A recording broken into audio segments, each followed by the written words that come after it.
இன்னைக்கு நம்ம என்ன பண்ண போகிறோம்? மீன் குழம்பு வைக்க போகிறோம். என்ன மீன் குழம்பு? சங்கரா மீன் குழம்பு.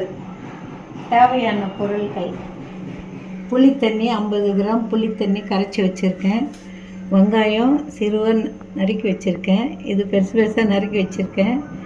இஞ்சி பூண்டு பல்லாக போட்டிருக்கேன். கொஞ்சம் நசுக்கி வச்சுருக்கேன். தக்காளி, பச்சை மிளகாய், கறிவேப்பிலை, மாங்காய், மீன், மஞ்சத்தூள், மிளகாத்தூள், தனி மிளகாத்தூள், எண்ணெய்.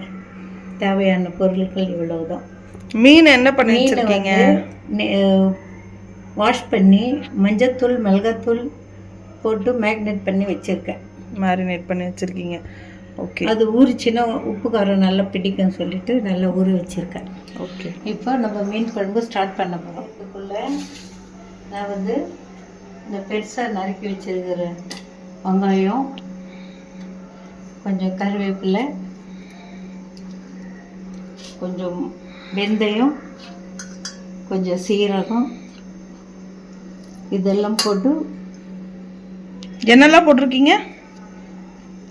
ஆனியன், கறிவேப்பிலை, ஒரு 1/4 ஸ்பூன் வெந்தயம், ஒரு 1/2 ஸ்பூனு ஜீரகம், இதெல்லாம் மிக்சியில் போட்டு மேஷ் பண்ண போகிறேன். இந்த அளவுக்கு மேஷ் பண்ணி வச்சுக்கணும். ஓகே. சட்டி நல்லா காயணும். 1 2 3 4 5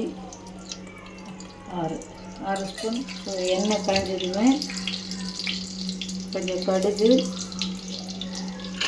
கொஞ்சம் உளுந்து, ஒரு சிட்டிகை வெந்தயம், ஒரு சிட்டிகை சீரகம், கூட வடகம் கொஞ்சம் போட்டேன்.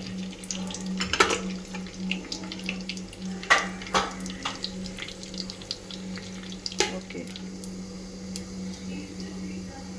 கடுகு பொரிஞ்ச பிறகு போடணும்.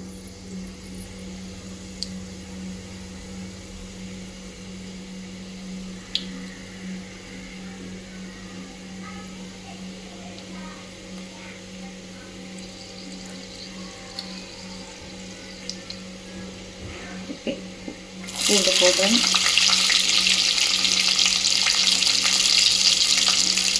ஒரு 2-3 பச்சை மிளகாய் ஃப்ளேவருக்கு போடுறேன். அப்புறம் தட்டி வச்சு பூண்டு போடுறேன்.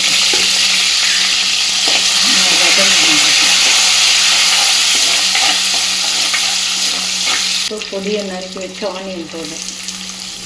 அது கூட கொஞ்சம் கருவேப்பிலை போடுறேன். வதங்கின பிறகு நசுக்கி வச்சு இதில் வெங்காயம், கறிவேப்பிலை, வெந்தயம், கொஞ்சம் சீரகம் ஒன்றும் அதிகமாக தட்டி வச்சுருக்கேன். இது போடுறேன்.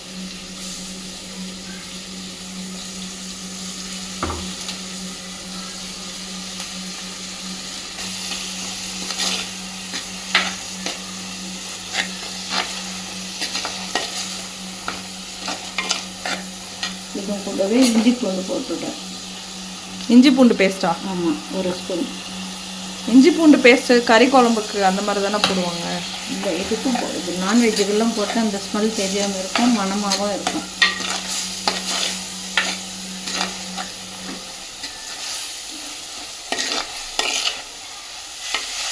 இதெல்லாம் நல்லா வதக்கி பொன்னிறமாக. இப்போ தக்காளி போடுறேன். தக்காளி போடும்போது இப்போ மேஷ் பண்ணி போட்டால் சீக்கிரமாக வதங்கிடும். உப்பு போட்டிங்களா? உப்பு இன்னும் போடல. தக்காளி சும்மா அப்படியே மேஷ் பண்ணி போட்டுருக்கீங்க? கையிலேயே போட்டுருக்கோம். பொடியை நறுக்கி வச்சு மேஷ் பண்ணி போட்டோம் சீக்கிரமாக வதங்கன்னு சொல்லிட்டு. நல்லா வதங்கிடுச்சு. இப்போ மஞ்சத்தூள் போட போகிறேன். மஞ்சத்தூள் 1/2 ஸ்பூன். வீட்டு மிளகாய் பொடி. வீட்டு மிளகா பொடி எவ்வளோ போடணும்? 2 3 4 5 6 ஸ்பூன், எங்களுக்கு ஒரு 6 பேருக்கு சாப்பிட்ற மாதிரி நான் செஞ்சு போட்டேன். இது கூட கொஞ்சம் தனி மிளகாத்தூள் போடுறேன். தனி மிளகாத்தூள் ஒரு ஸ்பூன் போடுறேன்.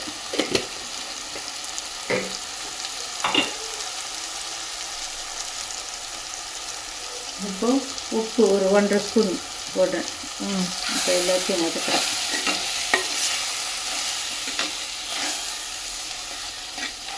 மிளகாத்தூள் போட்டது இப்போ சிம்மில் வச்சிடணும், இல்லைன்னா தீஞ்சிடும். ஓகே, இது எவ்வளோ நேரம் வதக்கணும்? ஒரு நிமிஷம், ஒரு 1.5 நிமிஷம்.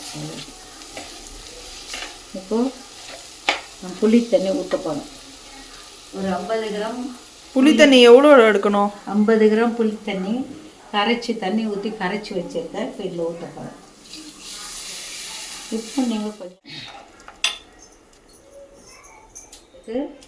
அது வேகணும், சுண்டி வரணும். இன்னும் கொஞ்சம் தண்ணி ஊற்றிருக்கேன்.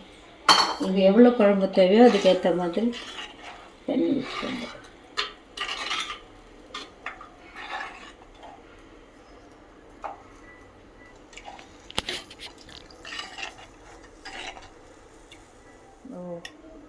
அதை மூடி வச்சிடணும்.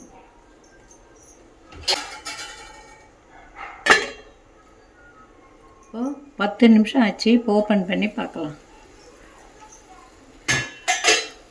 வாசனை கம்மன்னு இருக்கா? வாசனை சூப்பராக இருக்கு. மேலே எண்ணெய் திரிஞ்சு வருது, வேடு கட்டுது பாருங்க. இந்த ஸ்டேஜில் மீன் போடலாம். மாங்காய் போடலையா? மாங்காய் அப்புறமா போடலாம். மீன் போட்டதுக்கு அப்புறமா?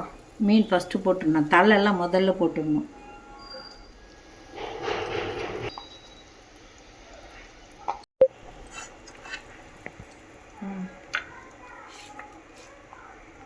ஒரு 2-3 நிமிஷம் கழித்து மாங்காய் போடலாம். 2-3 நிமிஷம் மீன் வெந்துரும்ல? மாங்காய் அப்புறம் ரொம்ப வெந்துடுச்சுன்னா அப்புறம் கொலன்னு புளிப்பாயிடும். இப்போ மாங்காய் போடுறேன். எங்கள் வீட்டில் மாங்காய் எல்லாருக்கும் பிடிக்கும், மீன் குழம்பு மாங்காய். அதனால கொஞ்சம் ஜாஸ்தியாகவே போடுறேன். ரொம்ப போட்டால் புளிக்கும்ல? அதுக்கு தான் நான் காரத்தை கூட்டிட்டேன். ஓ, புளியும் கம்மி பண்ணிட்டீங்க? புளியும் கம்மி பண்ணிட்டேன், கொஞ்சம் காரத்தை கூட்டிட்டேன். இந்த மாங்காய் புளிப்பு அது பேலன்ஸ் பண்ணிவிடும். ஓகே, இது எவ்வளோ நேரம் வேகணும்? ஒரு 7 நிமிஷம் அப்படி வேகணும். மூடி வைக்கிறேன். இந்த தலை வால் போட்டோம் இல்லைங்களா, இது இன்னும் கொஞ்சம் வேகணும். அது வேகிறதுக்கும் மாங்காய் வேகிறதுக்கும் ஈக்குவலாக இருக்கும். ரொம்ப வெந்துட்டா மீன் வேகாது, கரெக்டாக இருக்கும். ஏன்னா அது தலைவால் இல்லையா, அது கொஞ்சம் லேட் ஆகும். அதுக்குள்ளே மாங்காய் வெந்ததுன்னா மீன் எல்லாம் வெந்துடுச்சுன்னு இருக்கும். ஓ, இப்போ மாங்காவும் வெந்து வந்துடுச்சு. இதுக்கு மேலே வெந்துச்சுன்னா மேஷ் ஆகிட்டு அப்புறம் குழம்பு புளிப்பாயிடும். இது போதும். இந்த ஸ்டேஜில் நல்லெண்ணெய் ஒரு 2 ஸ்பூன் மேலே பச்சையாகவே விடலாம். நல்ல மணமாக இருக்கும், ஃப்ளேவர் நல்லாயிருக்கும்.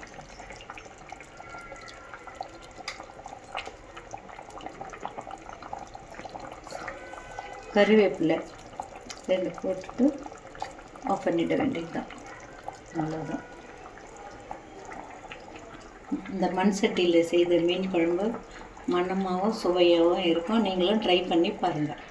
இதில் ஒரு டிப்ஸ் என்னென்னா, லாஸ்ட்டில் பச்சையாக குழம்பு ஆஃப் பண்ணும்போது ஒரு 2 ஸ்பூன் நல்லெண்ணெய் ஊற்றிட்டு கறிவேப்பிலை அதில் போட்டிங்கன்னா அந்த நீச்சு வாசனை இருக்காது, குழம்பு மணமாக சுவையாகவும் இருக்கும். அந்த நல்லெண்ணெய் சுவையை கூட்டும். நீங்களும் ட்ரை பண்ணி பாருங்கள்.